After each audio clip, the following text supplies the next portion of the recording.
Hello, this is my final project for Education 650, Teaching, Learning, and Leading in the 21st Century. My name is Andrea Clark and I'm applying for the lead teacher position. This position will make me part of the leadership team representing my grade level as well. I have a BA in English Literature and am currently enrolled in a graduate program to obtain a master's in education. The topics I will be discussing are important to be known by each person who teaches or is involved with students at our school. The first topic I would like to talk about is a culture of universal achievement. A culture of universal achievement is necessary for our school as it creates a safe place where every student is valued and believed in. All children are capable regardless of their economic background. Giving children a place to feel valued helps them increase their performance academically. Damon Lopez, author of No Excuses University, says, "For some children, the only hope to escape a life of poverty is found through the front gates of a school that cares." Here you can see the 6 beliefs related to a culture of universal achievement. We have set high standards, live by them, and hold students to the same high standards. Number 2, the standard for all students is to be above average in reading, writing, and math. In an article in Register Guard, the author states that every student, regardless of economic background, has the potential academically. Number 3, to stop generational poverty, schools need to move away from making do. We need to invest with urgency in our students' academic success. If a student has outside stressors, and number 4, teachers need to take care of the immediate need and carry on with teaching. Children with issues at home are already stressed. We don't need to add to their stress. Number 5, love to prove people wrong. When people say it can't be done, have perseverance and determination to prove them wrong. Number 6, focus on student achievement and students' futures. The 21st century skills that I possess are the ability to communicate effectively, willingness to collaborate, ability to think critically, and solve multifaceted issues. And I am, for the most part, digitally literate. I have a growth mindset and am committed to continuing to learn the skills needed to create an environment for all teachers and students to do well. The next topic is instructional management plans. An instructional management plan is necessary for instructors to create and maintain a safe environment of learning for their students. A good plan will have a goal, will clearly state rules and expectations, will consider the role of the teacher and the learner. A good plan will also incorporate strategies to engage and motivate students. The introduction of classroom rules will be done on the first day of school, along with giving a handout detailing the expectations. The main points will be noted and read aloud. Students will be given the opportunity to voice any objections or questions as well. The procedures implemented will depend on the parameters of the institution and will be influenced somewhat by the subject matter. A sample basic instructional plan will include the following rules and expectations: to arrive to class on time, to be mindful of others and not be disruptive, to realize that late homework will be penalized unless there are extenuating circumstances, ask questions or ask for help if needed, follow the institution's attendance policy, and if emergencies arise, please communicate that to your teacher. As lead teacher, these rules and expectations will be discussed with other teachers and staff to decide the best instructional management plan possible. It will be a collaborative effort.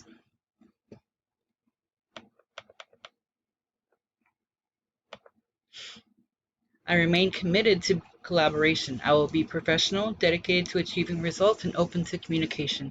The elements of a good collaboration plan include determining a clear purpose before each meeting, respect for each other's time, making time for instruction design, a professional growth mindset, building supportive and trusting professional relationships.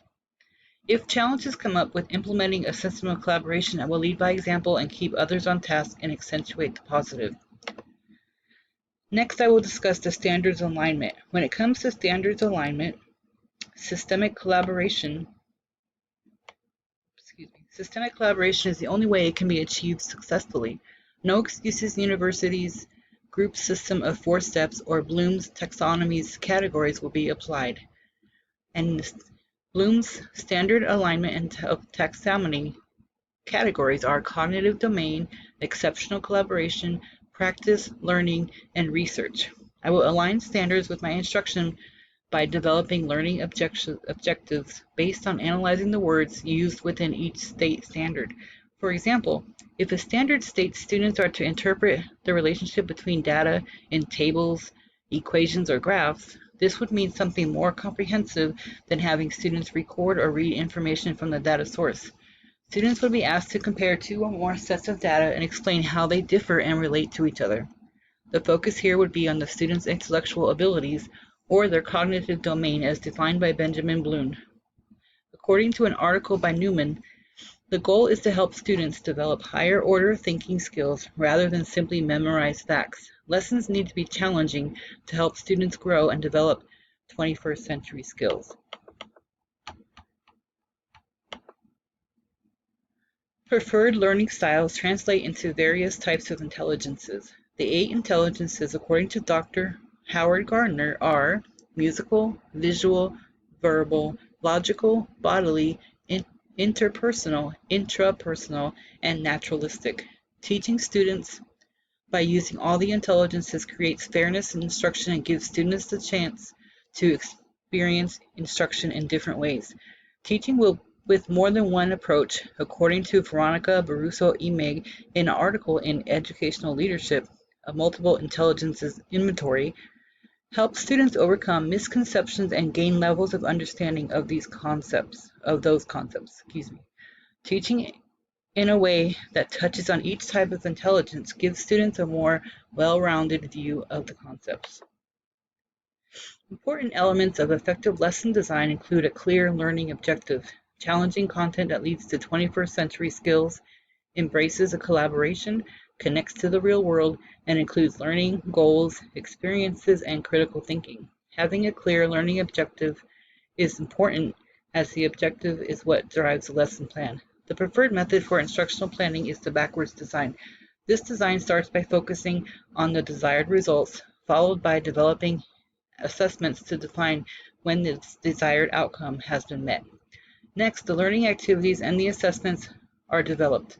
The learning activities are planned to focus on the intended meaning you wish the students to grasp. As far as assessments go, there are formative and summative assessments. An exceptional system of assessment consists of focusing on the need and learning of the students. I will include students in knowing what the assessment will be like, how it is conducted, and why. Working under the culture of universal achievement will ensure that all the staff are invested in the best results for the students. I would make sure to become part of the leadership team and work collaboratively with my peers and principal. I would consider the needs of the whole and not just the needs of my class or grade level. I understand that the outcome of learning is for the students, not me as the teacher. Okay, the formative assessments take place during the learning. Teachers can determine the direct impact of learning during a lesson. It is often part of the instruction and is transformative. The teacher can see in real time if the lesson is effectively being learned by the students. Having this instant data can give the teachers a chance to change the lesson as needed. In the summative assessment, these are final evaluations given at the end of a course or lesson. Summative is a good way to measure a student's cumulative ability to retain information, but there is no leeway or way to know if help is needed during instruction. The 3 pillars of data management are that data must be easily accessible, openly shared, and deliberately arranged. Having barriers to data will create a deterrent if unable to get to the data. The inability to get to the data in a timely manner can affect students and cause them to miss out on opportunities to implement successful outcomes. Openly sharing data helps teachers to see each other's strengths and weaknesses as they feel free to discuss these openly. Knowing each teacher's strengths and weaknesses gives the school the ability to direct the best course of action to help students. Handing teachers data with no rhyme or reason will frustrate and overwhelm them, and the essence of the data may not be found or used. Lopez in No Excuses University explains that comparing data from one teacher over the course of a year is more beneficial than in comparing teachers to each other. I will use the 3 pillars to make my system for data management exceptional. Collaborating with students, even at elementary level, is beneficial. There is value of creating a student-teacher partnership focused on a common language of data. As you can see, I know that the biggest factor in education is the students. The role of the teacher is not about me. It is about the students. Every effort must be made to ensure students are put first in all aspects of our institution. All children will be given a safe place to learn and explore. All children will be given the opportunities to learn the 21st century skills that will be needed when they leave school. I value and practice collaboration with fellow teachers, staff, and students. I agree to adhere to the standards set forth by the state and the school board, as this is what is required and what will benefit the students. I commit to utilizing various ways of teaching to reach each student and broaden their horizons. I will cooperate with data management processes and encourage students to be involved with their educational goals. Thank you for your time, and I look forward to working with you.